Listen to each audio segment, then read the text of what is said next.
Hi, Zizaran here with episode 1 of Build Week. If you don't know what Build Week is, it's basically a sub-goal I hit where for 1 week I will be doing a new build every single day.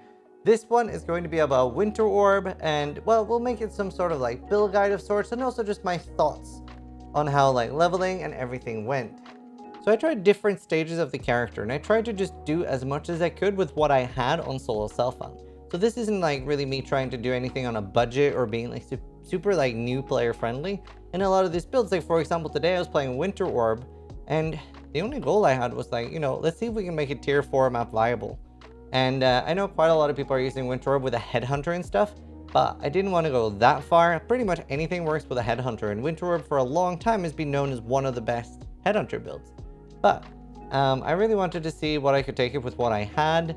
And leveling was insane for leveling, and you can see the entire VOD on my Twitch video. I ended up playing it for like under 10 hours, so 9 hours and 24 minutes, and I got to level 87. That's probably more in like 8 or 9 hours played, but still, it was a pretty decent character. And for leveling, I used things like Tasalio's sign, like the replicate Salio sign, which looks like this. These are insane for leveling. They had a weird thing with Hydrosphere, which I also used for leveling. It wasn't activating suddenly, and it randomly stopped. Normally, I would have said I might have accidentally put an elemental focus or something, but somewhere around level 45, it stopped trucking. So, don't really know what happened there. That might be bugged. Somebody said Salio's sign also makes it impossible to shock, even though it doesn't say. But either way, that was a little bit weird. I used a lot of leveling items, and it was a really smooth experience, more so than other things, because Orb is mechanically very strong.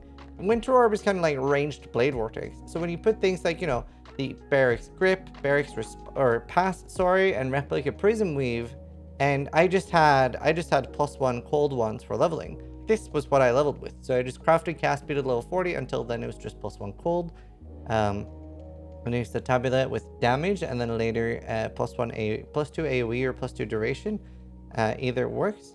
But I basically tried to use everything I had on solo self-found, and let's see how comfortable we can make it.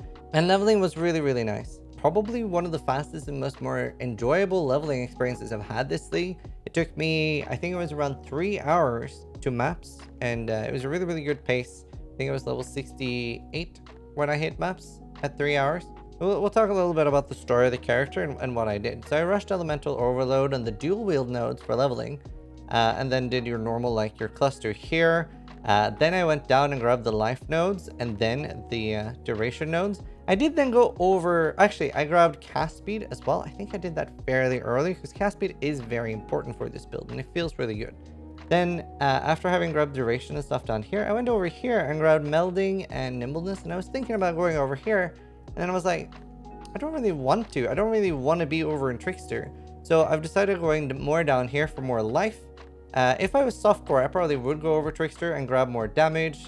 Later when we go crit, there's nice things like assassination and stuff over here. But I went for more of a life intensive wheel. I also had these life nodes pretty early on because I was coming from this angle. But this is what my skill tree looks like right now. I'm using clusters. We can talk about those too. It was pretty straightforward. For leveling, it was like Winter Orb, lesser multiple projectiles. You can't really use controlled or LE focus. So I'm pretty sure it was added lightning, added cold, and efficacy and inspiration. Ink AoE is really good as well because you want a large amount of overlap. Mid game was a little rough. Even a little bit, not so much Kitava, but I could feel by Kitava that my damage was starting to taper off already. Obviously, I had a lot of life nodes for being hardcore. I'm currently having almost 7k life, which is still very squishy. I'm using Soul Tether for Slayer Overleach. I'm getting leech from my boots. And I kind of went all out at one point with what I had just to see how it feels. So we'll go over the gear I'm wearing here in a second. But mid-game wise, when I wasn't using that much gear, it definitely felt like single target was struggling. So I wouldn't really recommend this build on a super budget. I don't think that's necessarily great. It's a build that really does shine and is fun to play when it does get some investment. So Mad, another awesome streamer, does a build like this. It's Occultist just like this, but it's CI using void batteries and going like really high into crit. That has a lot less HP and basically survives just by killing an insane amount. I think he's going to make like an actual full build guide that will be very softcore orientated, whereas mine is, you know, I'm trying to survive. I don't want to die. So the cluster I'm using is actually because of that. I want disorienting display, which gives you like an aura around you, blinding everything. That's the main thing I cared about there. And then the mana regen actually helped a surprising amount because I managed to get rid of my enduring mana flask. You basically need an enduring mana flask, and I only managed to get rid of mine like at level 84. Other than that, I have 2 surging vitality jewels, which is just giving me some extra life and sustain. So I did go crit basically as soon as I got Uber Lab. My first ascension was Void Beacon because I didn't really have anything to give me Curse on Hit super early, and I didn't want to use the Curse on Hit ring. So I took Profane Bloom in Cruel Lab, then I did Rigid Wake in Merc Lab, and Forbidden Power in Uber Lab, and this is where I switched over to crit. I also just realized that I have a Lyra, so I could actually get 10 more resists and lose 2 skill points and get some more crit multi and mana as well. That's not a bad idea for my build. I do have some extra points I can put into that. I also have very little crit multi right now, so a Lyra would come in handy. Very tempted to do that. Maybe drop some life notes for now. And the mana that I would get for that would help a lot too, because I'm very almost running out of mana. Obviously, I get mana regen from power charges, so once I'm on full power charges, I pretty much don't run out of mana with Arcane Surge up. But let's look at the gear that I ended up using, and it did feel pretty good with this. I have 2 void batteries. 2? That I found on Soul Self-Fan. So I was like, you know what? I have them. I'm going to use them. This seemed like a good build to use it on. I have a really good Circle of Fear. It's a cold damage full affected by Herald of Ice, and Herald of Ice have buff effect. So I tried to like shoehorn this in. I don't really know if this is the most efficient. I basically got a 5% reduced mana reservation with Herald of Ice reservation. And you can see like I've shoehorned really hard in here to try to get as much damage as possible. I am at the point now where I have pretty great damage, and I'm using Herald of Ice, Skitterbolts, and Hatred. Hatred is also normally not a great idea for this, but I had this lying around with up to 60% cold damage while affected by Hatred. And then I was like, surely if I can fit all of this, it has to be worth it. And it was pretty worth it. It was pretty decent. I have very little mana left right now. I have, it was a gold amulet. I turned it into a talisman with Yorgin. I put Yorgin on research at level 2, and I got crit multi talisman, so that's nice. I really needed the resist, so that's why I went with that talisman. The other one here is for reduced mana reservation. I just realized I could get an additional 2% reservation there, which actually would be pretty great for me right now. I have an explosion chest. It's a very mediocre explosion chest. It's just explosion and crafted life. It makes a big difference because I kept almost dying to porcupines, even with a jade flask. So I was a little bit scared of that. The rest of my gear isn't that amazing. I have like some random boots. Soul Tether obviously is great. I had these lying around. These are actually pretty crazy. I threw a Deafening Essence of Greed on it and hoped for some resist. But yeah, no, they're pretty crazy. And then just the Loathing Helmet for the 5% reduced reservation.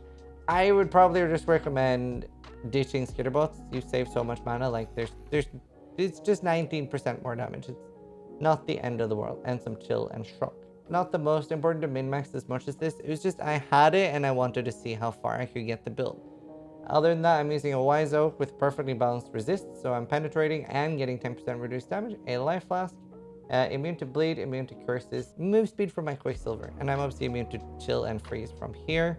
Oh, I have a Phantasmal Winter Orb. I had that. I do have a level 21 Winter Orb, which is more damage, but I wanted to play around with the barrage speed, and it felt pretty good. So I did like that. I tried to get it to level 21. Obviously, it didn't hit. Did all the way up to tier 13 maps already at level 87. Obviously, I do have a fair amount of gear. I put a Glorious Vanity with a Corrupted Soul, and then I have Soul Tether, so I'm getting that nice ES buffer, plus having Slayer Overreach. I have Onslaught from a Jewel here, and other than that, that is pretty much it. That is pretty much it. I do want to get more cast speed. I think going CI could be really good for this. Better cluster jewels. Getting the blast freeze would probably be pretty cool for prolifing more. Dex was definitely a bit of an issue on this build for certain points, so you know, getting Dex points helps. I'm not 100% sure where I'm going with this series. It's mostly just, you know, one build a day and seeing how far I can take it with what I have on Soul Self-Fan.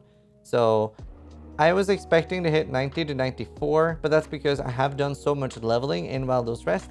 I didn't really want to do that on this character because it was lagging quite hard because it doesn't really deal with proximity shields very well. The biggest thing that I could get for this character, I do have a Bottle of Faith that I could use, but I didn't really want to. But I could have gotten a Dying Sun for this character, and that would have been huge because you want as much AoE overlap as possible. And I was trying to get more AoE. The character is called Zizaran Warb again. I'm not going to be touching it. And I have a POB from right before switching over to crit as well. Like basically, I think that POB is around maps, like the start of maps. So we'll upload, we'll share this POB for Zizaran Warb again in level 87 and the one right before the switch. Again, you're welcome to check out the VOD of me leveling and playing the character. It is very, very quickly leveled, so it should be pretty fast to skip through it. I hope it helped you guys. I hope you guys are enjoying Build Week. Tomorrow is going to be Summon Raging Spirits, and I'm looking forward to it quite a lot. So it's going to be Summon Raging Spirits with minion instability and suiciding them. Hope you guys enjoyed. Remember, I'm live on Twitch every day. Sub if you like the video, but more importantly, try to die less than I do.